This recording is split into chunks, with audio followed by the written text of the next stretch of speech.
Coming up, a Sad Styles production. Get into it.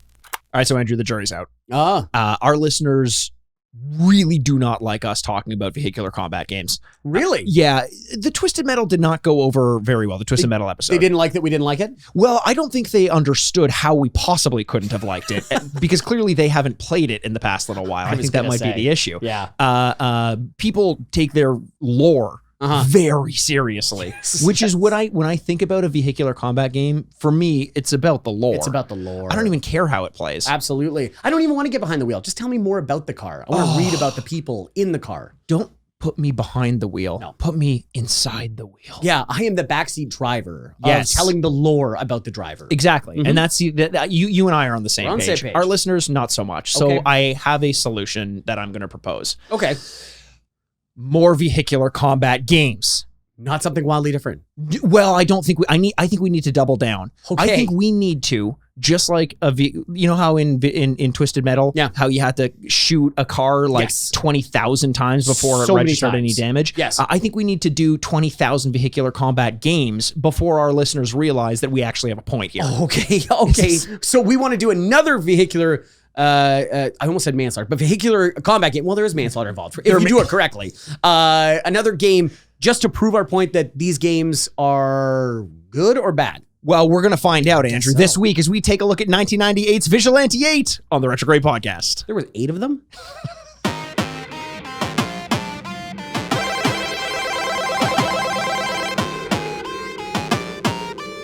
And welcome to the Retrograde Video Game Podcast, where this week we take a look at another vehicular combat game, Vigilante 8. Vigilante 8. Yes. My name is Andrew Baskin. With me, as always, is the bad boy of podcasting, Mr. Bebop himself. The masked vigilante, Mikey Aaronworth himself. Oh, Mikey, this is so exciting. Mikey Aaronworth himself, the masked vigilante himself. The masked Mikey vigilante, Aaronworth. Mikey Aaronworth. Himself. Where do I, okay, if I want to put himself in there, it's Yes. the masked vigilante himself, Mikey Yes, Aaronworth, yes, right? that would be Yeah. correct. Yeah, yeah. So I did the wrong thing. Okay, so yeah. Okay, so let's And take so- two. If you're a vigilante, Andrew, Uh-huh. you're coming after me because I did the wrong thing. Right. Yeah. I mean, that's what vigilantes do. Ooh, wait, no. Vigilantes aren't they criminals on the run? No, those are fugitives. Yeah. So vigilantes are like almost militia, where it's like Really? regular people who take up arms to hunt down criminals. So like Batman's a vigilante. Batman is a vigilante and a fugitive, depending on who you ask. Right. Absolutely. And probably Harrison Ford has played both in his career because he's been a fugitive. He's been a fugitive. Probably He's been been the titular fugitive before. Mhm. Well, in Blade Runner, he's kind of a vigilante. No, because he works for a detective agency. No, you're right. He has Yeah, a yeah, job. yeah. Harrison Ford. Well, Okay, let's start from technically, the top. Shrinking. No. Han Solo? no, that's what I was thinking. Because Oh. he works for the Rebel Alliance. Yes. And he's taking down the Empire. Right. So, I mean, that's more, he's a terrorist in It that, kind I of think. depends on the Rebel Alliance's payroll and HR situation. Right. Like, do they make him sign like... Is he an outside contractor? Does he get health benefits? July 21st is an orientation. It lasts 2 weeks. Get pizza at lunch. He's like, okay, I guess.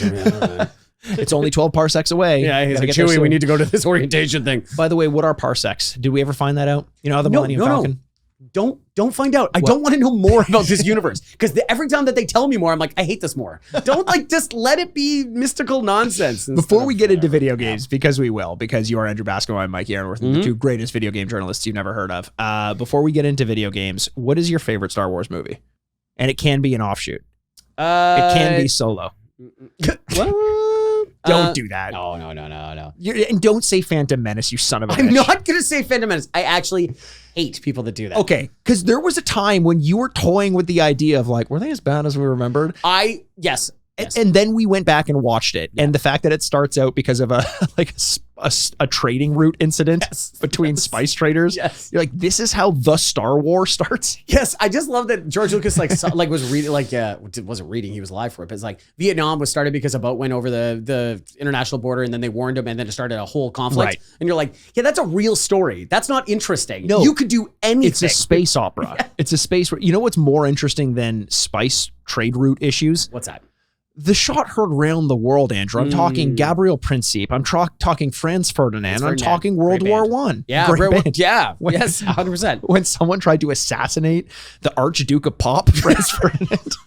Well, that would make sense why we haven't heard of them and heard from them in a while. That's true. Yeah. Yeah. Still making good music. No, I'm excited for. What's your favorite movie? Sorry, we didn't even say. Oh, my favorite movie. Star Wars. I honestly think it's probably A New Hope. Oh, it's the first one? Yeah. Well, no, Andrew, the fourth I'm one. Thank you very much. I hate that you're right. Like, I hate that technically it's like, no, it's the fourth one. It's like, yeah, right, of course, yeah. No, it is. It's every time I go back and I start a rewatch, when I hit 4, it just reminds me again that 4, 5, and 6 are fucking magical. Mm-hmm. And I think that by 5 and 6, the reminder of how magical they are kind of wears off a little bit. Yeah. But if I were to wait 5 years and then watch 1 for the first time, like any of them for the first time, maybe episode 5 would be my favorite. I think episode 5 is my favorite. It is great. So, you, yeah. you just like to see the inside of a Tauntaun? A Tauntaun. Yeah, 100%. It's a very sexual experience for me. Yeah. Do you think Harrison Ford, before using it as a sleeping bag, fucked it? Harrison Ford. Oh, he fuck it Jesus, on Luke set? Skywalker. No, Harrison Ford afterwards, like, you done with that?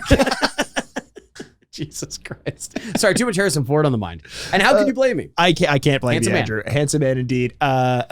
Visually, maybe kind of Indiana Jones a little bit, maybe. Oh, yeah, kind a of. little bit, not quite, because his whole prerogative is robbing cradles, robbing tombs.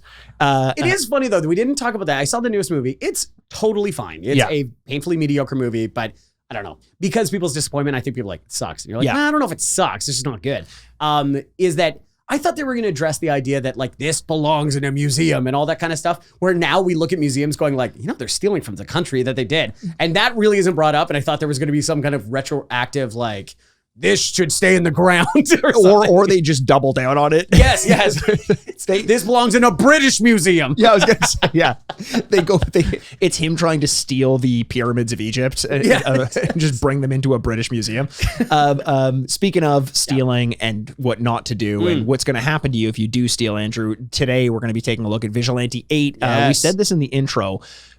People were not happy with our Twisted Metal conversation. I wonder why. They didn't love it because we didn't love the game, and the typical you didn't give it enough time. You don't understand the story, that was honestly, Andrew. There's always a reaction when we have a TikTok or something that gets a lot of traction.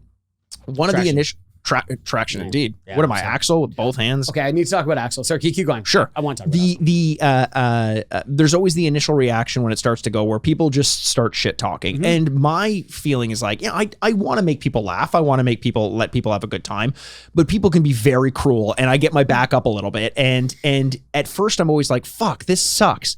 But then you start to like take a step back and look at how funny it is, how desperately people defend the lore of Twisted Metal. Yes. And it puts a smile on my face before I go to bed when people get so upset that they're coming after people personally because Calypso is a demon and that's why he's mischievous. And I'm like, I never said he wasn't a demon. What is going on right now? I'm so mad that you didn't recognize his demon powers. Yeah. I know the fact that this does upset. I'm sorry. I don't want to upset you. Life's hard. Like, you should be happy. So maybe don't like take us down in the process too. But it's more to say that we just played the game and the game is uneventful and boring. Yeah, it is I don't uneventful, know. boring, mechanically a little bit unsound, I would say. But hopefully today's game isn't. It's Vigilante 8, and we're going back to our classic format of episode where we're going to talk about the game. Do you have much experience with this game? I have played this game a little bit, but not a lot to leave a lasting mark. A lasting, an indelible mark, as some might Indelible say. mark, yes. So typically what we used to do every episode, but now is more of just like a special features. We take a look back at these games that we used to play when we were kids. We rate and review those games out of 4 bits based on our memory of the game. Then we actually play the game, come back and give the game another rating out of 4 bits, this time based on how the game holds up in the modern day against like some modern games. Excited to do that again this week. You can find our gameplay segments over on YouTube. But before we talk about this game in the modern day, Andrew, let's talk a little bit about modern games. You want to do that? Take a little bit of a detour? Absolutely. Modern Warfare, other games with the name modern in them. Modern Family. I'm sure there was a modern mechanics for kids. Modern popular mechanics for kids. Not the way I played it. No, Not popular at all. Yeah, Modern Family, the online role game. That was my favorite. Yes, absolutely. No, you were talking, Andrew, about a little bit off mic, Fortnite. Oh, yeah. And all the goings on there. Why don't you update us as our resident in-house Fortnite episode? Well, thank you. It's a big job, and it's head is heavy that wears the crown. Yeah. Which you get when you win a game of Fortnite. Oh, when by the you way. crown. Yes, you. I've only crowned once in my life, Andrew. Yes, Yeah. it was. Don't say it. What? No, you were gonna say. I'm not gonna. What was I gonna say? You were gonna say your mama's puss. I was not going to say You puss. absolutely. You say I was going to say I grosses me slipped out of my mom's cunt. What are you talking about? God. I'm not going to say pussy on this podcast. Are you gonna bleep that? People get very offended by that, except in Australia, where that's like every anatomically third correct. word. Yeah, I am. We're recording in Australia time right now. I'm allowed to do this. I do always laugh though. It is always like in a very American creation to go like, they want a British prince or something like that, and then you kind of go like, I don't think you've met a lot of Brits. The problem is like, because it's the same thing. It's like, why don't we have great TV shows like the British and stuff like that? And it's like, well, only the good ones come across. Well, that's There's true. a lot of very lowbrow stuff, and it's the same. Do American TV shows make it over to Britain? I'm sure they do. Like, I'm Yeah. sure they watch Succession. Ooh. It was also written by a Brit too. But they also probably make fun of it. They probably think that's every American. Well, the idea that in America, that's a drama where people are like, oh, this is very serious. Yeah. And then everyone else in the world's like, there's It's a a comedy. good amount of comedy in this. It is a very funny It's show. farcical. Yeah. You know what I mean? But whatever. It's the same thing with Australians. It's like, man, Australians are so attractive. And it's just like some guy just pulling up and going, good day, cunts. And you're like, I don't know, man. Like, it flies that way. So yes, I said that word a lot. Sorry. Well, I'm not sorry. Okay, I am. I'm allowed to say it because Why is that now? I crowned. Oh, right. Oh wait, no. C-section. Shit. I Oh, can't wow. say it. So you never crowned. We need to get you to play Fortnite stat. So Fortnite news. This is Speaking of stats, what's your KDR? you know what? I should check that. I should really come in with my stats one time. Yeah. I still want to do one. I want to play the game together. But I would like that. yes, I know. Just because for friendship. If there's mics in front of our face, whatever. There's always one mic in There's front of your always face. a mic in front of my face. Calling you Mike is so weird. You're not a mic. No, it happens a lot in the business realm. And Oh. I'm like, don't do that. The Don't do business that. realm. The business I realm. step into the business realm. I have the nether realm from Mortal Kombat and then the Yes. business realm. And one of them, I do rip people's spines out. I'm not going to tell you which one. You leave the boardroom, you're like, I need to go back to Asgard. No, wait. Guard your ass because I'm coming for you, baby. So in Fortnite, I should look at my stats. In Fortnite, this is season 4, chapter 3, I believe. I think if I get that correctly. And it's gone back to kind of like a primeval. The island has changed a little bit. So there's some like there's dinosaurs are back a little bit. There's raptors and stuff like that. I know if you don't play Fortnite, this must sound insane. Also, one of the I think everyone who listens to like video game parlance, which is the second time I've said that word today for some Parlance? reason. Yeah. Very nice. It has heard people talk about Fortnite. Yeah. I don't think everyone knows it's fucking wacky and Yeah. they're used to a certain amount of that. You know, a big part of the game is the different characters and skins that you get and Right. all the ways that you can customize and constantly be achieving stuff and working your way towards It's a real things. Buffalo Bill situation. 100% it is. Got to collect your skins. Yeah. Is it a big old fat girl? It's a big old fat Big person. fat fatty. It's a big fat person. I unlocked I unlocked the moisturizer, which I thought was very, very weird. It'd be great if your backpack was the dog on the leash. Like on the, they should have a Buffalo Bill that's in the house coat, and he's just that's the emoji. While the horse There's is got to be placed. a moving truck somewhere on there. And if you get someone into it, couch side first, Yeah. then you get to kidnap them. Oh my God. When they start running out of, this is a real thought, is when they start running out of characters, which I know it's an infinite thing, so they never will. Sure. But like, it would be great when they really get to the bottom of the barrel. It's like, Oh. Buffalo Bill is here. I love that. There's a big old fat bird. So yeah, it's, and actually the big character this year was Optimus Prime, which I cannot begin to express how weird it is that he is human size. Yes. Not great. But they've come back with some really interesting collabs because I think they've realized that this season's been kind of a dud. And it's not in any way of saying like the game is bad, because Sure. it's objectively the same game that it's always been, with some tweaks here and there depending on the season. It's just that I don't think the collaborations have really hit, and the quests have not really motivated you in one way or another. They've come back with some like T2 stuff, which was really cool, and some anime stuff that I'm unfamiliar with, so I can't speak of. But they're also probably just came out was the wrestling one with That's exciting. Becky Lynch and Bianca Belair, which is really cool. They had a John Cena one previously, and so it's just when It'd be funny if they said he was in the game, but he wasn't. Oh, there is a "you can't see me" Oh, is kind of there really? joke in there. Oh, yes. that's cool. Yeah, Okay. it's very it's very meta in the way that they do things. Yeah. So like everyone's favorite social media company And our sponsor of this podcast. Yes, Thanks, absolutely. Thanks to Meta for all that you've done for this world. Absolutely. Zuck minus 120 in a fight that will never happen. That everyone seems obsessed with. I don't really understand. That's never going to happen. As a combat sports fan, you Yes. are, Yes, I I am. am. Would you watch that fight if it happened? If I didn't, it would be for a very stupid reason, like I can't possibly support this. Yeah. Which is a very stupid thing because it's going to go against my attention. The expression I've always thought about is if it happened in your backyard, would you close the blinds kind of thing? Right. I wouldn't close the blinds. Yeah. Two of our most important people in the world. Well, they are, and smartest. And smartest. I think I love this insight into people's lives where you see them and you're like, so they're just like us, eh? Huh. Okay. So We're I all can be a fucked. billionaire. Yeah. Yeah. It's never going to happen. I just don't know why people Yeah. care so much. Yeah. No, sorry. I cut you off with Also, the the Mark Zuckerberg thing that makes me laugh is that he spent hundreds of millions of dollars on PR trying to make him look good and like whatever Sure. over the course of his life. Yep. And all it took was one Elon Musk for people to go like, you know what, this guy's not so bad compared to that guy. That's a good point. All it took was one Elon Musk. One Elon Musk to come around going, I'm just as rich as you are. Calling saviors pedophiles and yeah. Yeah. He's like, at least I'm not this guy. And everyone's like, yeah, good point. Interesting. Yeah. So like the season's ending on the 25th. Yes. So we're going to see it flip over and then the island will kind of reshape slightly. Yep. There'll be a new theme. They'll add a couple of guns. They'll vault some stuff, which is really fun. But I think it's showing its age that this game is legitimately kind of old now. Uh-huh. And I think people are pushing back to say, this is great. We like it. It's still got a ton of numbers, but they want more out of it and they want some more diversity out of the game. Yeah. And I think that's a good thing. I think with such an active fan base that I am one of, I think having that kind of vocal fan base is good for the game in the long run. I think it is, and I think a couple missteps here and there aren't necessarily bad as long as they adjust. Or they listen, yeah. Because, you can be critical as a fan. I think one of the problems is the company gets so big, they know they've got you, and they don't really have to change that much. We talked about it with Madden. We're seeing what happened with Overwatch, right? Which is just fucking in shambles right now. They're basically folding the Overwatch League. They're offering team owners $6 million to back out of the, like, if they don't renew. My God. It's like a whole mess right It now. is so funny you bring up Overwatch. And by the way, you brought up Madden. We will talk about Madden next week. Yes. Because it's out. I've played a little bit of it. I will give you my full Sure. thoughts, which I know everyone's bated breath on that one. Of course. But Overwatch, I played Overwatch for the first time. Oh, did you? This week, I played 2 games and I was like, still got it. Pretty good. But like, just the most toxic people in the world play that game. I bet that all the frustration of the state of Overwatch is just it's present in the actual gameplay now and the community. I thought about it over the weekend and I'm like, I just don't know that I want to invite that back into my life. And it seems like it's kind of a sinking ship right now, which is unfortunate. Something that I love for so long. The reason I bring that up is because I'm wondering what is it with Fortnite?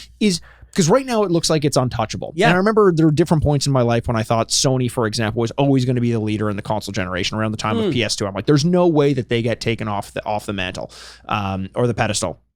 Or the mantle. Maybe the mantle's on a pedestal. Who knows? Maybe it's Mickey Mantle looking at a mantle. Maybe Mickey Mantle is stepping onto a pedestal, holding a mantle. On that mantle, there's a little pedestal with a little Mickey Mouse on it, holding. If somebody ever draws out there, which I know they do, there's your next drawing. There you go. Or Mickey Mantle with just a PS2 on his head. I think. Okay, there you go. No, but it's hard to envision what the thing might be that either takes over Fortnite or causes Fortnite's downfall. But it can happen at any time. It's funny. Whereas I think Overwatch 2 changing too much kind of killed it by making it free to play and changing the style of the game, the 5-on-5 and whatever. I think it would be staying status quo, which would kill Fortnite.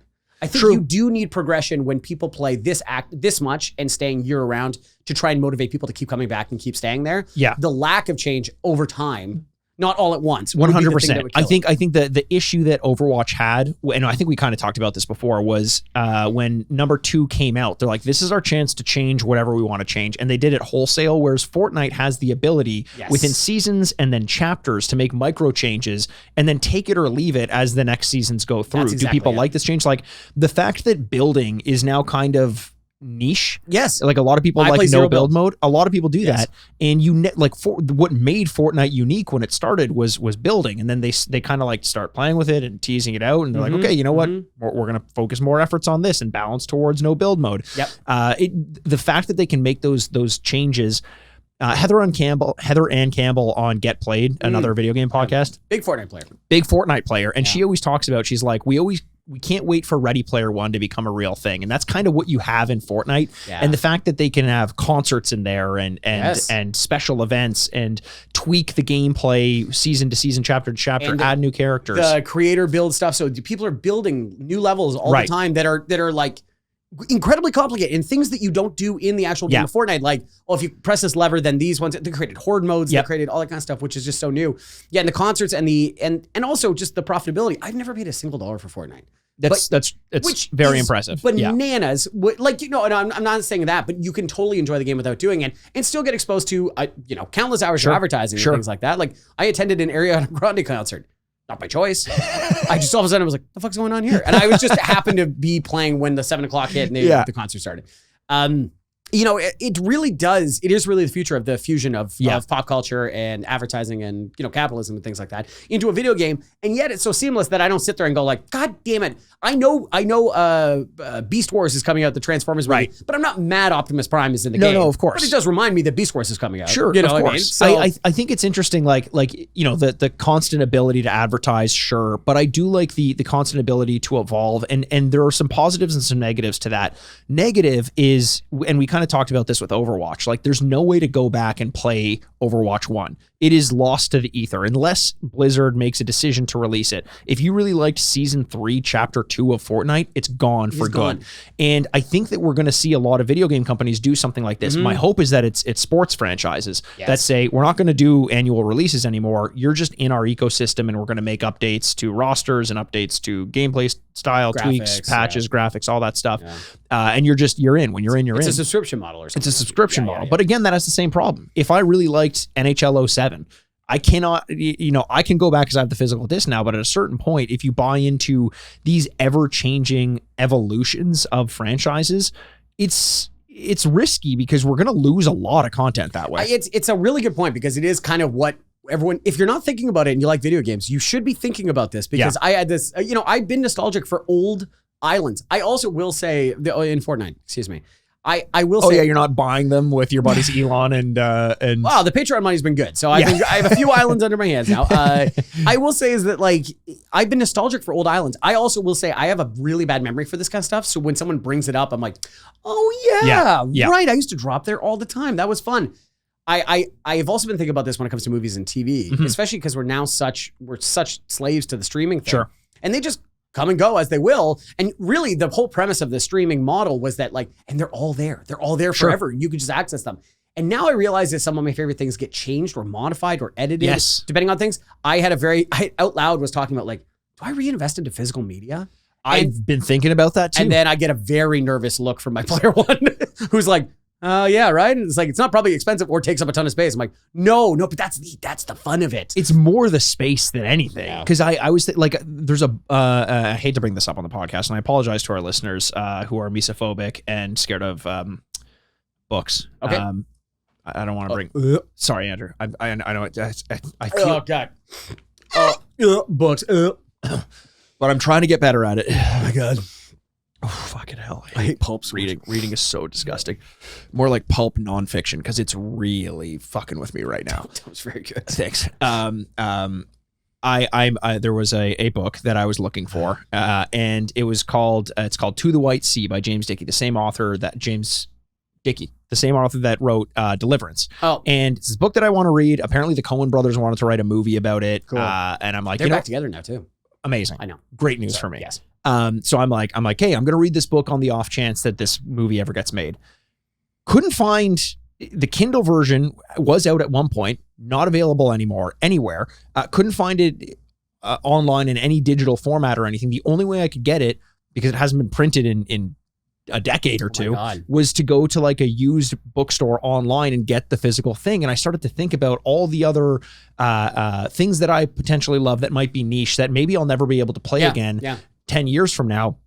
The one that I'm really struggling with right now is Starfield, because I didn't really plan on buying it. I was just going to play it on Game Pass, but I'm like, what if 20 years from now I really want to play that game and I don't have a physical version of it? Am I going to buy it? I know. I got to make the decision in a couple of weeks. It's going to be out soon. But. To be perfectly honest, I think about that, but there are still ways they can eliminate it. They can make it region-based, and then all of a sudden a DVD doesn't work or whatever. I own Overwatch 1. I own the disc.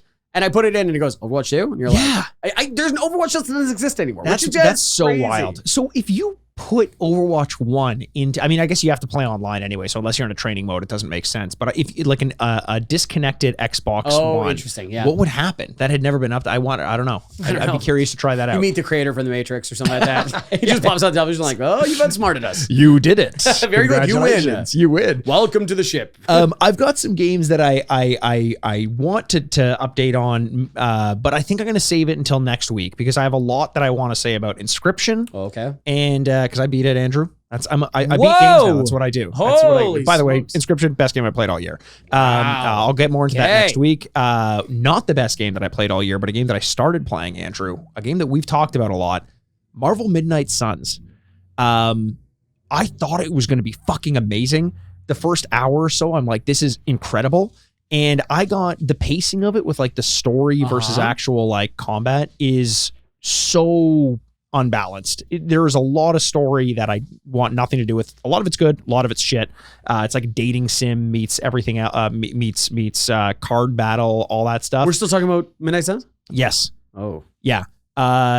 Dating sim mechanics to it in some ways, but the gameplay is so good, the actual combat, that every time I get pulled out of a combat scenario, I'm like, fuck, I got 15, 20 minutes before I can do combat again. I have to like walk around the alley. I want to do combat. Yeah. I'm finding the balance. I'm not quite done with it yet, possibly. Okay. But you know how a lot of the times I start playing a game, like, it's great, I'm going to beat it. I love this game. We've This heard is this one from where you in I'm the like, past. I cannot see myself beating this game because of the actual you're being pacing honest of it. about it. But I still think you might want to give it a try because I know you're a huge Marvel fan. I am know a you've huge Marvel talked about it. I'm curious about it, but if you're out there and you've played the game, please let me know if the first 4 or 5 hours of the game, the pacing of it, and the combat mixed with too much story gets better or not, because I really want to know that. I'd love to hear that it's a bit more combat focused and I can just dive back into it. But right now I'm a little bit on the fence. A little hesitant. Yeah. Okay, well, there you go. Well, I can't wait to wait for that for next episode, next week, where Mikey explains all that. But until then, we have a game to play. Oh, I thought you were going to say we love every single one of you. We can't wait. We talk to Well, you yeah, next wouldn't week. that be great? It's a tight 29 minutes this episode. It would be great, Andrew, but unfortunately, Unfortunately, we have more episodes. 29 minus 21 Okay. is 8. Yeah, it is. And you made the mistake of saying you committed the crime of saying you didn't want to record this podcast. Right. So didn't I say that, but yeah. am the vigilante. Okay. Coming after you. Who is Insubordinate? insubordinate, I guess? Or Insubordinate. okay, 8. Vigilante, Very good. insubordinate. Wow, just weaving in and out. So What perfect. a segue. Oh, just incredible. Vigilante 8, the game that came out June 4th, 1998. Andrew, that's my dad's birthday. He's born in 1998. Well, it's close. He's 25 It's years old. close. He's 25 years old. He wasn't born in 1998. He was Okay. born in 1956. Oh, very good. And it also wasn't June 4th. Yeah. It was June 5th. Okay. But it's pretty close. Well, just in case anyone wants to steal his identity, that's a good head start on that information. He's pretty liberal with the information that he puts out there on social media. He posts 3 or 4 times a day anytime he has something deeply personal going on, which apparently is a lot. The game was released on the PlayStation, N64, and Game Boy Color. It was developed by Luxoflux on the N64 and the PlayStation, and on the Game Boy Advance, it was Vicarious Visions. Oh, It was okay. published by Activision. I was curious because I don't remember Luxoflux as a developing company, and I looked up the games that they made, and I want to walk you through them because it's kind of curious. They started with Vigilante 8, and then they immediately got Vigilante 8 2. Two successful games, well done, well remembered. Then they did Star Wars Demolition. Do you remember this game? I do remember this game. It was basically a vehicular combat game, but in the Star Wars universe. Yeah. So you had the AT-ATs and you had the rest, and they would duke At it all. out against They would duke it out against one another. Then they made so far, like, good pedigree. Yeah. Star Wars Demolition. It's like Triple H. Great pedigree. Great pedigree. Hunter Hearst Hemsley, you mean? Yes, absolutely. Then they made True Crime Streets of LA. Okay. Then they made a curious Shrek 2. You're like, what's this all about? Interesting. Then True Crime New York, then Kung Fu Panda, then Transformers, and that was it for them. And it kind of reminds me of the path that a lot of like up and coming filmmakers go through now, where you have some success on a unique property. You prove the publishing house wrong potentially. It looked like the Vigilante 8 was almost destined to fail. It ends up being great, gets a sequel. They go with a franchise like Star Wars, and then True Crime. They make that, but it's like they're now pigeonholed into franchise development for like pre-existing IPs, Shrek, Star Wars, Kung Fu Panda, Transformers. Yeah. And I'm sure they made a ton of money there, Yeah. but it was ultimately the end of the company, which seems like anytime a young filmmaker makes a good movie now, it's like their next step is Marvel. Yes. And I wonder if something similar happened to Luxaflux, and that's why we don't know them these days. It's funny actually because people were talking about Greta Gerwig because she did Barbie, and she's had a series of profitable, award-winning movies that she has done really well with, and now she's going to make Chronicles of Narnia for like Netflix or something like that. Really? And so it's kind of like people are like, like you've done all these original stuff, and then you're going to do this like franchise. And she just is trying to show that she's like, no, this is the way you make money, and then it'll profit. Then I can have money to make whatever I want, and then kind of thing. And Christopher Nolan. Exactly the point I was going to make. That is so funny you went there. Yeah. Because people are like, sell out. I'm like, that's exactly what Christopher Nolan did. And it's working out pretty well for him. They backed up the truck for him to do especially Dark Knight Rises. Yes. And Which a movie he actively did not want to do. did not want to do, but It doesn't show at all. no, of course not. Oh, no. He was born in the darkness. It's a tight 3 hours. Well, all of his movies are inarguably tight 3 hours. Yeah, that's a good point. No, but I understand that. It's a fine line between whatever, quote unquote, selling it. Everyone who looks at someone and says they've sold out probably has never had the opportunity to sell anything for any significant amount of money. It's one anyway. of the least, like we're sports fans. It's one of my least favorite things. Like, he didn't sign with the home team. He took $10 million more to do that. I'm like, look me in the eye and tell me you wouldn't do that. So look me in the eye, you wouldn't slap your grandmother for $10 million. Okay, here's a good question for you. And I want you to try to answer as honestly as possible. Sure. You're not Dustin Johnson, but you are a mid-level PGA player, and Live Golf offers you a massive salary contract to sign with them. Live Golf is the Saudi Arabian-backed golf tournament organization that was meant to compete with the PGA. Look up that shit show if you want a good story. Would you take the money?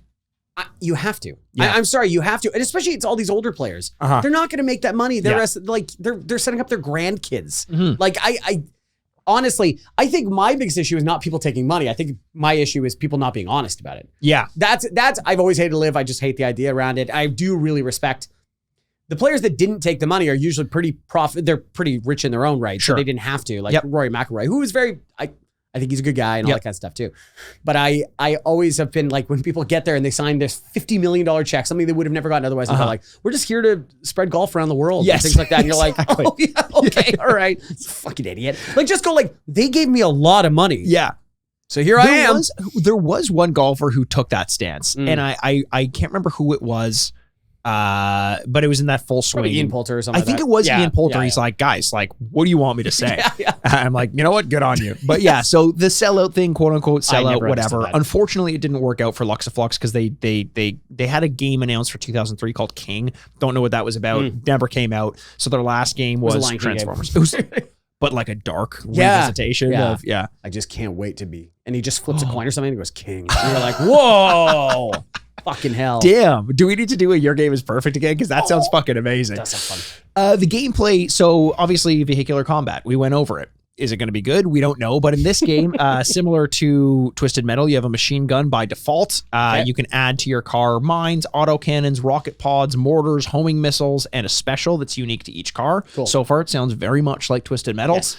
Each weapon has a special firing mode, which does more damage but consumes more ammo. Right. Cool concept. Cool. It focuses more on technique and combos. So there's actually like fighting game style inputs that you can incorporate to shooting that can accomplish different things, like different attack patterns, combos, that sort of thing with your car. Something that Twisted Metal seemed not to have. It was more just like press button to fire. There are icons like wrenches to repair damage, zigzag lines that jam homing weapons, etc., like pickups and that. So so far it sounds pretty run of the mill. Yeah. And I remember going back and playing this game and not thinking it was different very much in terms of the concept, but in terms of the tone and execution, Vigilante 8 was the one that stuck with me the most of all the vehicular combat games. So I'm going to be looking for that when we go back to play it, to see whether or not that kind of resonates with me in the same way, or if it just was the right game at the right time. I'm not 100% sure. Gotcha. The story is an alternate 1975. Nixon's still president. Nixon is we can live the dream of 1975 all over again. So good. Sid Byrne, who's an Australian terrorist. Australia. There's gonna be a lot of C-bombs in A lot of this. C-bombs. C-bombs is one of the weapons he picks up. Could you imagine? It'd be amazing. He throws a C-bomb. He throws a C-bomb. That's funny. He's hired by a corporation called Omar to destroy all competing oil companies in the country so that they can run a monopoly. But what were you gonna say? I was just speaking of live golf. Oh yeah, did they hire an Australian terrorist to take down the PGA? Greg Norman. Greg, They did. you're right. Yeah. You're absolutely right. A maniacal Australian that no one likes. Alleged terrorist. Whoa, okay. They didn't fund 9/11. It's okay. That is until Convoy. Do you want to speak on that a little bit more? Oh, yeah, 100%. It's an inside job. Never happened. Jet fuel can't melt steel beams. You know, the whole thing. Convoy, who is a trucker and vigilante, not the definition of a bunch of cars moving together, hears about Omar's hiring of Sid Burns and decides to get the gang of vigilantes together to stop Omar and Sid's band of thieves, the Coyotes.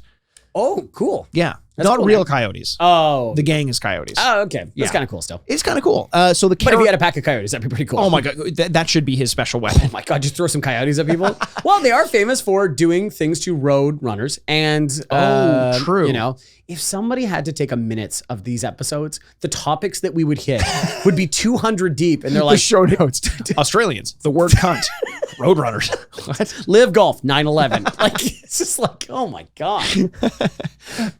Characters. Let's go over characters. You got Convoy, the aforementioned Convoy. He drives a big rig. You've makes got sense. Convoy's niece Sheila. She drives the Wonder Wagon, which is kind of like a love bug, like a that's cool. beetle. Isn't also what Australians call women Sheilas, right? Is that true? I think so. I think they call it something else, Andrew. When they're around company, it's Yes, Sheilas. Yes. that's the formal. Yeah. Sheilas with a C.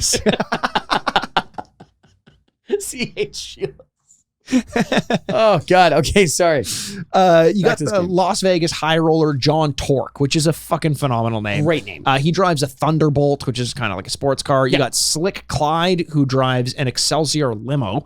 Whoa. Cool idea. Yeah. Hippie Dave drives a Sprinter van, decked out with like satellite dishes and all that stuff. He Cool. believes in aliens. Yeah, yeah. There's FBI agent Chasey Blue, who drives. I would say like a black Impala or something like that. No, that would have been cool. It should have been like that or a cop car or something. Yeah, like that. a cop car. But no, it's a Vertigo. It's basically just like a sports car. Oh. It's very much like 1970s like female FBI, like. Oh, that I kinda- guess. Yeah, like a private detective kind of thing. but Yes. Not like a black Suburban, which Yes, exactly. most, federal officers would drive. Then you've got they're all the vigilantes, those characters. Okay. Then you got the Coyotes, the bad guys. Do you have a favorite right there that you're like, I want to drive that person? From there, I love the name John Torque. I think I would go for that. Yeah. I'm fully torqued on him. Yeah. I think. Yeah. Yeah. What about you? Do you have one? What was his name? Slick Rick? Slick Rick the ruler. Slick Clyde. Slick Clyde. I think that sounds pretty fun. Excelsior limo. Yeah. The limo, obviously not a great handling car, famously. No, But, you know, you hopefully it comes with a lot of fun. I would hope so. It Also, I comes have a place stocked to with live. champagne in the back. You're gonna live in the back. I have of a place to live. If things go really down on me, There's oh nothing my God. sadder. There's nothing sadder than the idea of someone who drives a limo and lives in that limo. I Like know. you're driving around people in luxury, and then you can't afford a place to that. That would not a great look. A joke I think about all the time is Zach Galifianakis on Between Two Ferns asked Tiffany Haddish. He goes, "So when you moved to LA, you were living in your car." He goes, "Is that as much fun as it sounds, or is there a downside?"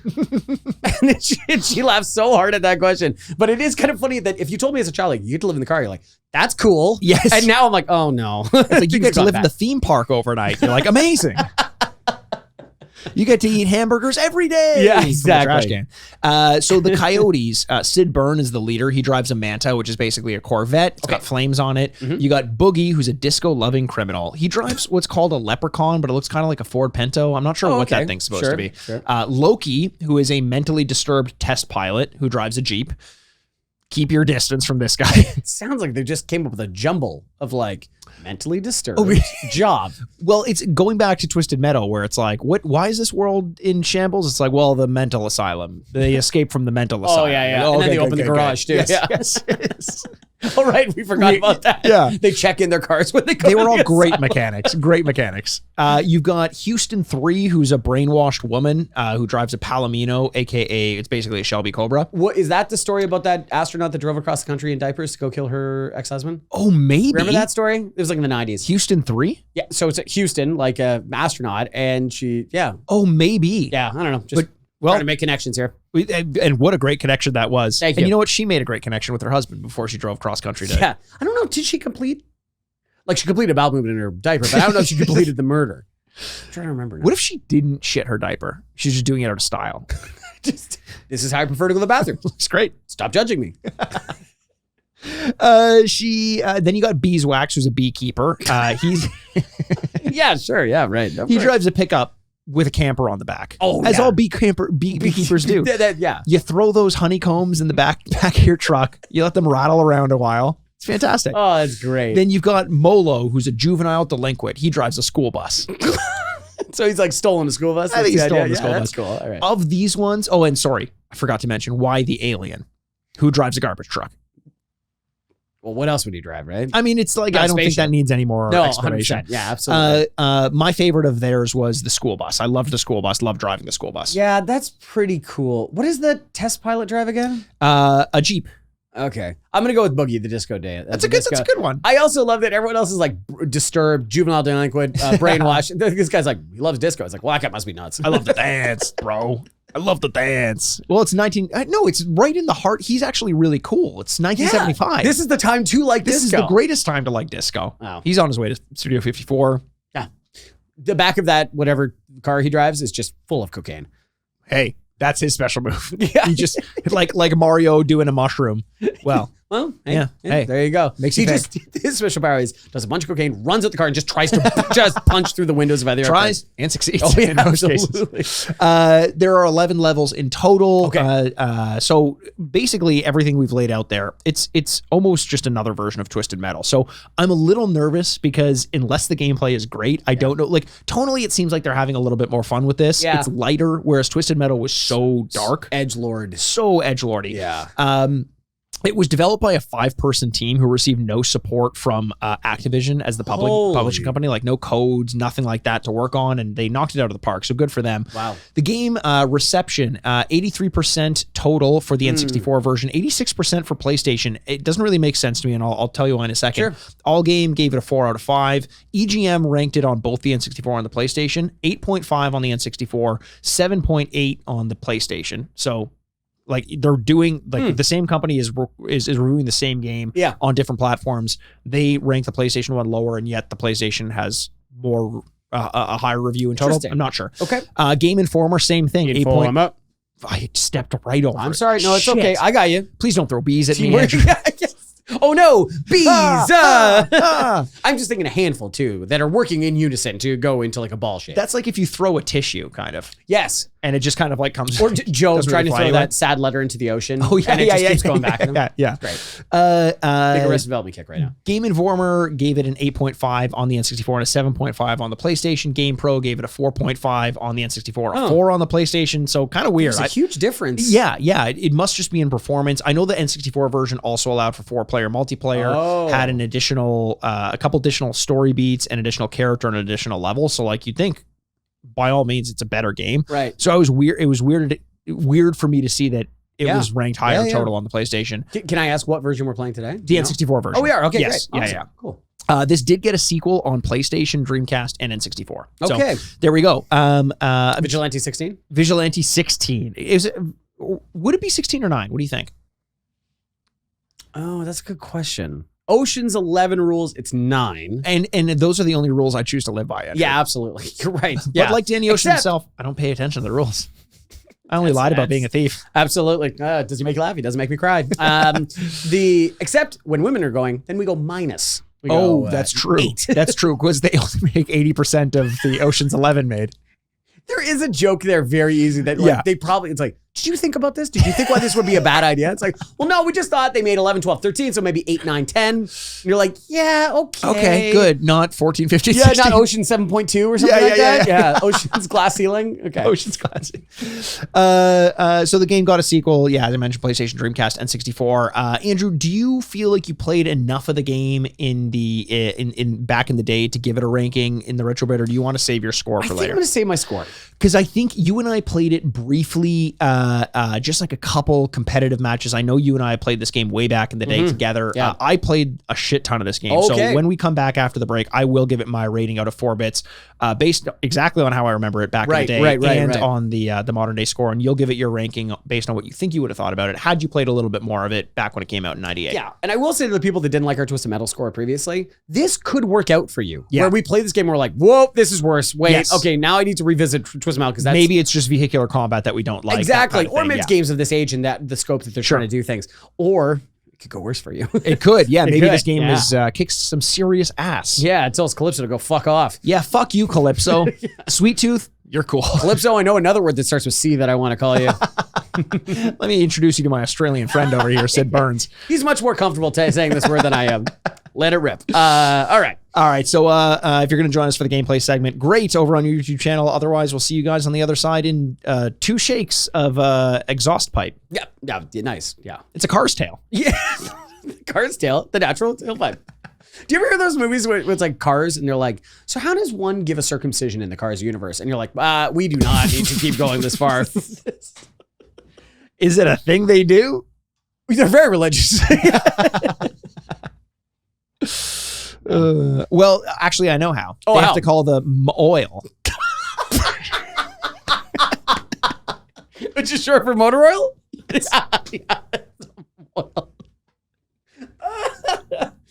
Body shop is a prostitution ring. You don't want to know what they do there to buff you out. Yeah.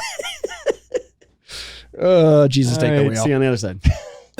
Hey D-pads, want to watch this week's gameplay segment where we play a portion of today's game and provide video commentary while doing it? All of our gameplay segments are available for free at youtube.com/The Retrograde Podcast. Make sure to subscribe and maybe leave us a like and comment while you're there. And while you're here, why not drop us a rating or review on your podcast platform of choice? It only takes you a moment, but it helps us out immensely and lets us know you appreciate us as much as we appreciate you.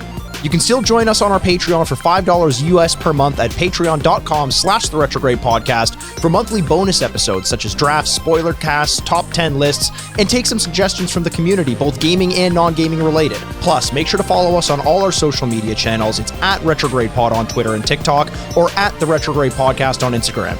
We're also available on Twitter at Retrograde Mikey and at Retrograde Andy. Finally, reach out to us with any business inquiries or questions and comments you'd like us to read on air at theretrogradepodcast@gmail.com. We'll see you all on the other side.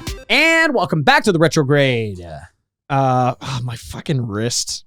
Oh, what's wrong? Hey, sorry guys. I'm just a little distracted. My wrist's still hurting a little bit. What's wrong? No, I didn't want to bring it up before, but Okay. it's just been cramping up. It's been harder to just play some games, especially like the Xbox Starfield controllers, like hard to. Like the one you just used? Yeah, I didn't want to say anything, but it's Oh. hard for me to like grip and play with. And Just like my press wrist is buttons hurting. and things? Yeah, a little bit. It's just hard. Like I can do it. I don't want to complain. I don't want to be Right. one of those guys. It's just it was a little bit. So you're not complaining?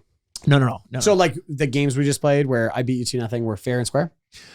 I mean, Oh, so you do want to say like you something. didn't cheat. I'm I not saying you I cheated. did not cheat. And Andrew, did I bring up the injury? Not till you lost. But I didn't bring it up before. That's how you know I'm playing with honor. I think if you brought it up before, it'd be better. Well, that would have been a built-in excuse, though. And the worst part is if you would have won. You know what? I'm not even saying it affected me. Mm-hmm. Okay, good. All It, right, it just hurts. It still hurts right now. It's throbbing. It hurts. It's like it's on fire. Right. You try playing, and you know what? I'm sure you could. No one forced you to play. I'm not. I'm sure. Well, I had to. I have a podcast to record. Andrew, We have a podcast. Thank you. Are you on the creators? Yeah. Actually, I think my name comes first. I have a better agent. Your Christian name. Yeah. Like Christian. Anyway, I'm not making excuses. Trust me, It's as just a guy my with wrist an is A injured. name and a B name, very popular in school. I was always like, crap. Yeah, I had my last name starts with an E, so I was up. I still wasn't popular in school, but I came up quickly in attendance. My time to shine. Yeah. Present. Present. Present. I, for the longest time, didn't know why we were saying present. Oh, I didn't understand it was that use of the word. yes, not the Like yes. here, Yes. present. Right. It was, I just figured we were talking Like about a- Christmas. Present? No. Okay. Okay, next time. Okay, Okay, maybe the next person. You try now.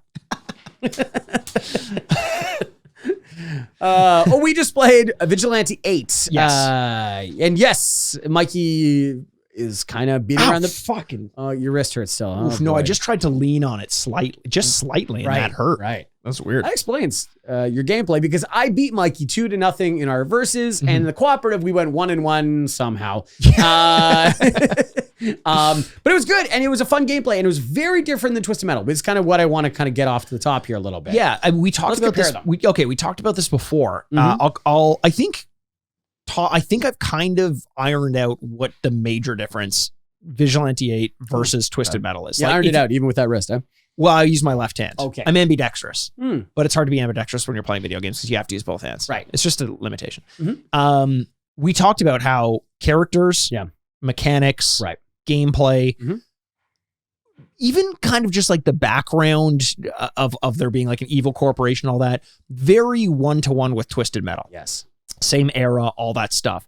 The thing that separates it out, and I think this is, if I'm reading correctly, why you're coming at it a little bit more positively, is because you won today.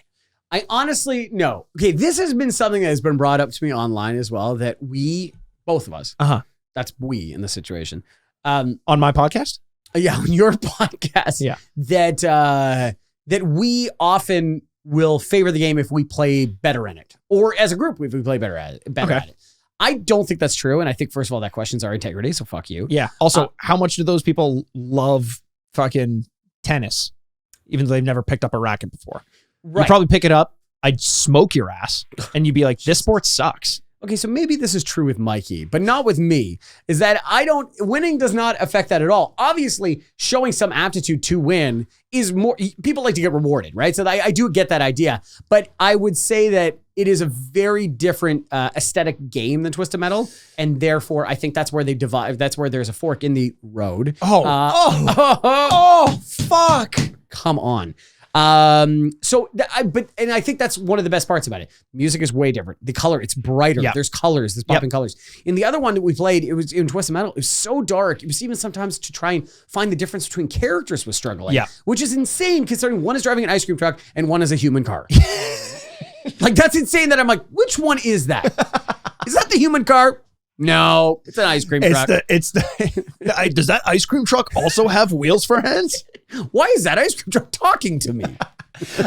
No, I was definitely being facetious. I think you nailed it in terms of what the difference is between Vigilante 8 and Twisted Metal. Yes, I lost today for like no excuses. I lost fair and square with one good arm. But I also enjoyed this game a lot more than Okay. Twisted Metal. Yep. Yeah. Oh yeah, that's good. So give me some reasons why. First of all, sorry. Please don't bring up winning and losing again. No, I'm not. You're not It's just helping in my wrist. point here. No. I think you really nailed it. It's the lightness and the self-awareness. Mm-hmm. Something that I think Twisted Metal is completely bereft of. I don't think it knows what it is. And I think, I've had people come out and try to argue that Twisted Metal is aware of its darkness and has fun with it. And I don't think that's true. I think that it's shown time and time again that it's not going for silly dark. It's going for like scary dark. Yeah. And Cool dark. Yeah, exactly. Which is anyone who tries to be cool lacks self-awareness. That's just a common thing. The first step of trying to do it makes you Uncool for having inability tried to do it. get there. Yes, You know what I mean? it has to come naturally. There has to be kind of like a poking fun at yourself in a way Absolutely. sometimes. And Vigilante 8 seems like it does that. Granted, it borrows from that 1970s like disco era, that kind of like B movie kind of thing. And same thing that something like almost Destroy All Humans would have done. Yep. That's where it's interesting. playing with the time, and it's not something I've never seen before, but the starting ground that it's going for is just a lot more acceptable, and I would call it more palatable. Right. I'm not immediately like, ugh, like rolling my eyes at the fact. In fact, the title screen comes on and the music comes on and you see the character design and I'm like, oh, this is fun. This is like, this is interesting. This is like Daisy Jones and the Six kind of, but like a little bit more silly. And with way more beekeepers per capita in this compared to Daisy Jones. There's 1,000 times more beekeepers in the way that there was 0 in Daisy Jones and the Six, and there's true. 1. It's true. There's an infinite number more. It's incredible. No, and then I think the gameplay, this I think we need to talk about because I'm trying to find out why I was having more fun in an extended competition with you in co-op. Yeah. Where we were spending a lot of time driving around the levels, looking for each other. Which was a complaint in the Twisted Metal episode. Big complaint in the Twisted Metal episode. And for some reason, I didn't mind it as much in this one. I actually completely agree with you. Why is that? Okay, I think the cars are bigger as compared to the world. A big issue I had last week was that the cars seem very small. Yeah. Like almost like miniatures. And then making damage between them, like making love, is like... That's what I call making love. You want to make some damage? I'm going to give you a rear ender. Is that you didn't feel like you were making damage onto the other car. Yes. You couldn't tell when bullets landed. You couldn't tell, when you had specials and things like that. That's painfully obvious here. And to be honest, it's a little chunkier, which is one of the complaints we had. So I even just fired a machine gun into you. I could tell when things were landing. Yeah. And then the other thing is, I would say the on-screen hub is a lot better of telling where you are with what weapons you have and what your health is. I agree. It felt like it was trying to be less sci-fi and like Twisted Metal was and more informative. And it was boring, but effective. And I think that goes a long way. It lets the gameplay speak for itself as opposed to trying to doll up boring gameplay. It makes good gameplay and lets it speak for itself. Totally. I'd say the other thing too is that when the character design comes up in Twisted Metal, you can hear some Todd McFarlane-esque artist Todd McFarlane is the perfect comparison for that. Thank you. But under his breath going like, fuck yeah. Yeah. Whereas this one, it's so broad that it's impossible to say it's anything else than caricature. Yeah. You can't not say it's like, oh yeah, they're just having fun with this. Doesn't matter. But still kind of cool. It like you look at who's the guy who his car was the Johnson, or his name was John something John Torque. I was calling him Johnson Torque. Which he drove a Jefferson. And he drove a Jefferson 1969 Jefferson, which is like, that's the kind of thing. It's also so silly that it's kind of reminds me of Tarantino in a way where it's like, this shouldn't work, but it does for some reason. Yeah. And Vigilante 8 has a ton of that. And it's weird because we're spending more time talking about the aesthetic and not as much the gameplay, but I guess when you're comparing apples to apples, aesthetic is what it comes down to, because I bet you mechanically they do play more similarly than we're giving it credit for. But like you said, the chunkiness of hit detection, the size of the car was a really good point, because it would be like if you had a fighting game, like imagine you were playing Street Fighter and Ryu were shrunk down to a third of his size. Was like Age of Empires size. Yeah, exactly. It doesn't feel like you have as much of a connection with this character, or in this case with the car. And seeing the damage over time, it starts to smoke, the exhaust comes up, the bumper's hanging off, it's going a little bit slower, it's a little bit more haggard in Vigilante 8. Just did a lot. It did a lot. And plus they included the whole kind of like finishing moves like Mortal Kombat had. The special was so much fun. Specials were cool. And we only figured that out near the end too, we only were able to get to them near the end. And then that last game, Mikey was Slick Clyde, which is you were Boogie, which is a disco driver. And so he had a disco ball on top, and then I'd be floating above the disco ball and the damage would drop me, which was great. And then I was John Torque. Yes. Driving the Jefferson. Second time, And he had a boombox that would kind of send reverberations into the ground and rocket you backwards. Yeah, it was really cool. Very cool. I thought it was more like when like Insomniac designs weapons, like Insomniac being Ratchet and Clank and all that. There's really blatant silliness to it, and a bigness to it, and a creativity to it, where Twisted Metal had some of that, but more often than not, it felt like it was just like a really big weapon. Yeah. Not like a non-weapon being used as a weapon, like a disco ball or a boombox. It was like, you like rockets? Here's the biggest fucking rocket you ever seen. Totally. You like saws? Here's a massive fucking saw. Whenever you pick things up, you know immediately what they do. Like even in the first one, Yeah. I saw we both picked up homing missiles very Yeah. quickly. The green locked onto Yep. somebody, and I'm like, oh, I know what that is. Yeah. You don't need to explain to me. That's perfect. Where I struggled with that a lot in Twisted Metal. I did too. Like just figuring out what the weapons did. And this is, again, it's the argument of like, you spend enough time with it, you'll learn those Of course. things and you'll get better and all this stuff. But with Vigilante 8, I didn't have to. It already felt better. And I'm not going to say that this is the best game I've ever played, but it's very refreshing and frankly, a little bit relieving to know that vehicular combat games can still be good. Yeah. This is what I remember these games feeling like, Yeah. not Twisted Metal. Absolutely. Well, Speaking about what we remember about these games, Andrew, why don't we get into it? Our 4-bit review based on, for me, what I actually thought about the game when I played it back when it came out in 98. And for you, what you think you would have thought about it had you spent a bit more time with it when you played it back in 1998. absolutely. Do you want to start us off? I'd love to out of 4 bits. Okay. I think I would have loved this as a kid. I think it's the perfect intersection of silly and fun. The game is functional. You can move around, you can drive, you can shoot. So that's great. And then you on a top layer, put an aesthetic on there that is wrapping it in so much fun. The characters have special moves. They're all very different. All the cars handle very differently. So I think there would have been like kind of endless fun because of the amount of maps you can choose and unlockable characters. I am going to give this a very high score for the thing, but I'm going to give 3.5. 3.5. As a That's kid, amazing. I think I would have loved it. I love that. Andrew, when we decided we were doing Vigilante 8, I started struggling immediately with what my retro score was going to be. Oh boy, you stressed out, eh? One of the things I say a lot on this podcast is if I've 100%ed a game, it's very hard not to give it a 4. And this game I did 100%. I beat the storyline for all of the characters, unlocked all the characters, made sure I saw all their specials. And there's, 16 characters or something like that. And that took a decent amount of time, but it was done in a weekend. And this game, it's at odds with one another in 2 ways. One, I 100%ed it. 2, I 100%ed it while I had rented it.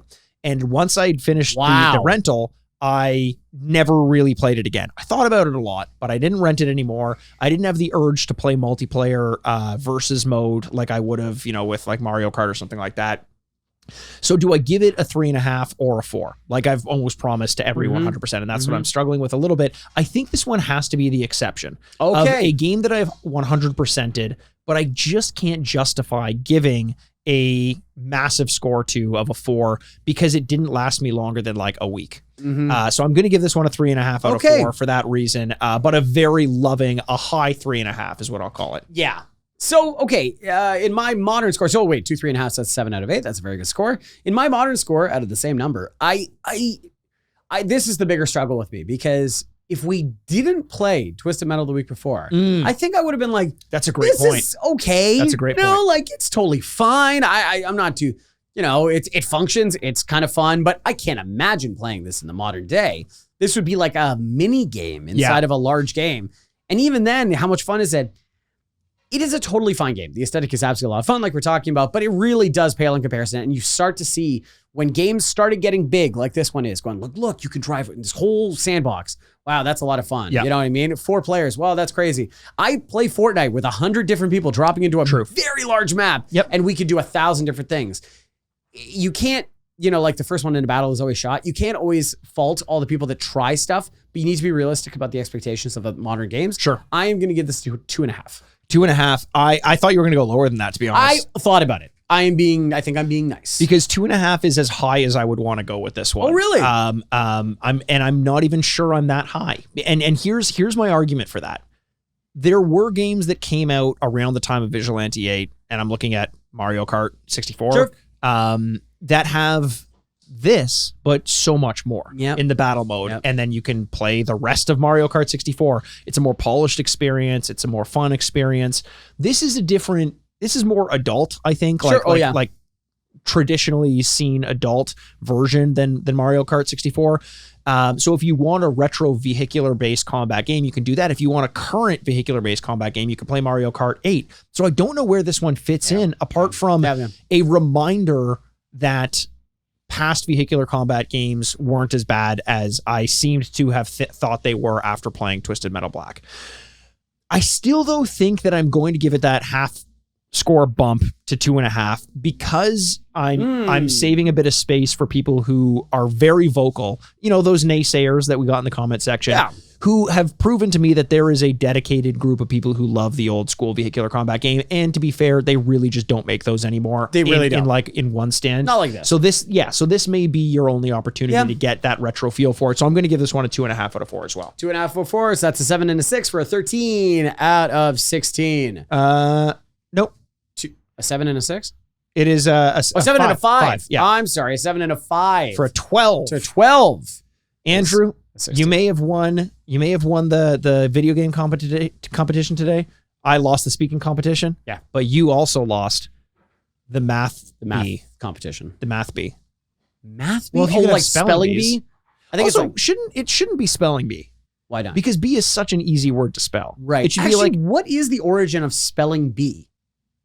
You know what I mean? That's it's a great interesting. question. You know, like there's always like Math Olympics and stuff like that. That's like the expression. It's like way back in the day. Yeah. There were the old ones. Mhm. There was the spelling bee, The abacus. the abacus, and the Applebee's, and they just split. We're gonna have a great time for $29.99. And you could spell everything on the menu if you want. Just don't smell it. Mac cheese. Crusted burger.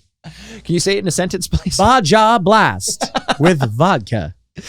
I know that's Taco Bell. So that is a 12 out of 16. A great score. A great great score. score. Honestly, Way better than I even thought. with what I loved about Vigilante 8, knowing coming into it, I agree. Higher than I expected it to end up being. Yeah. But that just leaves us with one more thing to do, Andrew. Absolutely. And that is to compare it to Twisted Metal. What was Twisted Metal score? Actually, yeah, we should do that before we move on. Twisted Metal, we gave just a couple weeks ago a 4.5 in the retro score and a 2 in the current score for a 6.5 total. But that's not even as bad as the first time. Vigilante almost doubled the score. Actually, weird.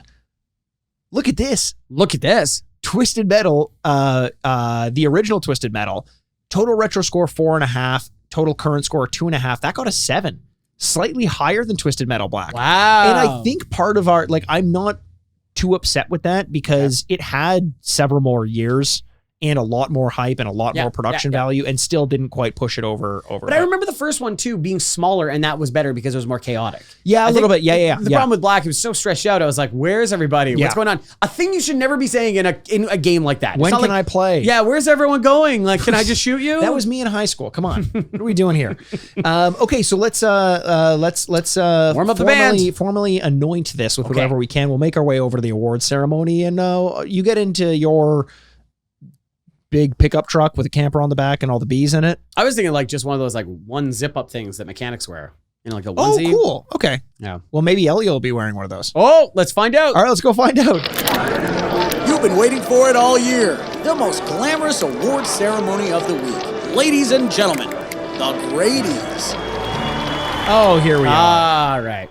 Here we are. The glitz, glamour. Crazy that the Guns. interior guns. And you can't take them away from me. No, out of my cold dead hands. Oh, and I wouldn't even dare. No. I would microwave those hands first. 100%. I have bad circulation. Cold live hands. Oh, All the lights in here you notice are all headlights. That's my cool. God, that's so cool. Wow, There's- Elliot, good job. There's one headlight that's Jacob Dylan. Mhm. There's another headlight that's from a car. I hope one person got that. I really do too. And here's Elliot coming in, and he's wearing his mechanic's outfit. Yes, That's he is. He fantastic, looks with so the sleeves good. ripped off, Yeah. of course. Because he's so ripped. Is that oil? Those are oil stains. Okay, yeah, that's good. And the rest of it's baby oil? It's baby oil stains. That's what I meant. It's just so shredded. It's crazy. That's great. Yeah. Thanks for oiling up before this very prestigious event. Absolutely. Elliot, why don't you reach into that glove compartment Hey, of that 1969 Jefferson you got over there and let us know the awards this game won. The Field of Childhood Dreams. If you play it, they will review it fondly. Oh. Oh, you see? What's this? There we go. That's what it is. I always know that is coming. It's my second least favorite award because then Mikey's got a standard bit where he's got to go. He's got to hit that ball. You There we go. got to hit the ball. I mean, I don't know what else this award could possibly be referring to. So movie. Andrew, you keep saying this. Kevin Costner movie. A very good one. Okay. Ray Liotta's in it. Uh-huh. Rest in peace. Well, so, I mean, he's dead now, so. Yeah. I think Ray Liotta's in it. Yeah. I James don't Earl know. Jones is I in mean, it. I James Earl don't Jones know is if in he it. is. I don't know. I don't know if Ray Liotta's in it, but I assume he is. You really never seen this movie? He's not a pitcher or anything in that. He might be. I'm trying to remember who plays his dad. I thought it was Ray Liotta. But then that might No. be 8 Men Out. He's the Shoeless, pitcher. Shoeless Joe Jackson? Yeah. Who's an outfielder, I think. Okay, well, maybe he is. Yeah. Okay, there's a lot of things I don't know that we're See, just talking what you're confidently describing about. to me is just one actor playing several roles, and you're not even sure which. Maybe this was a fever dream. Yeah, maybe it was. That'd be amazing if I Tell me this. Sorry, what would be amazing? I walk around talking about Field of Dreams and people are like, what are you talking about? And I'm like, it was, and I like name all the details, the budget, the year it came out, the director, the cinematographer and everything. And people are like, that does not exist. I'm like, no, it does. And just, yeah. It'd be like the movie Yesterday, but way more specific. Where the Beatles don't And exist? better.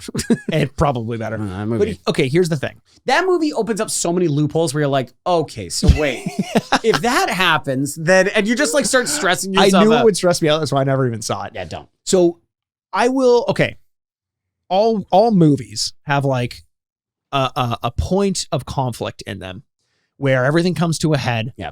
And the resolution of that conflict is central and integral to the story. Mhm.